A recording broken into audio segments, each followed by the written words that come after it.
என்ன அந்த மனுஷன் வேலைக்கு போகலையா? கப்பல சாப்பாடு போட்டது அப்படியே கிடக்குது, பை கிடக்குது, வேலைக்கு போல பழகுது. ஏன் வேலைக்கு போல?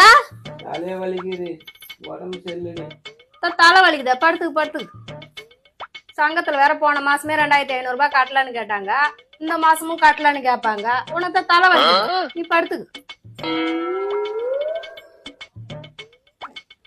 சுடு தண்ணி என்ன வச்சு தரவா?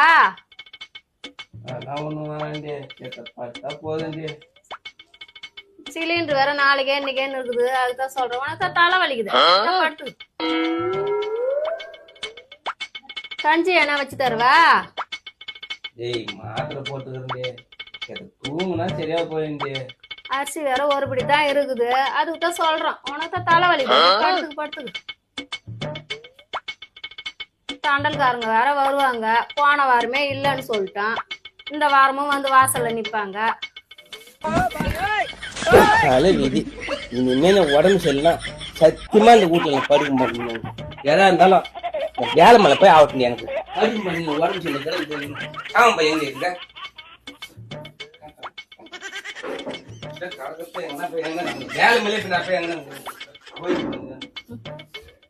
மனுஷன வேலைக்கு அனுப்புறதுக்குள்ள அவன் வேலைக்கு பறந்து கிடக்குறான்னு ஒரு வீட்டுல பத்துக்கிறாரு. தலைவலிக்குதான் அவருக்கு. செத்த உடம்பு சரியில்லைன்னா வீட்டுல படுக்க விட மாட்டாள. உப்பு இல்லன்றா, மிளகா இல்லன்றா, அரிசி இல்லன்றா.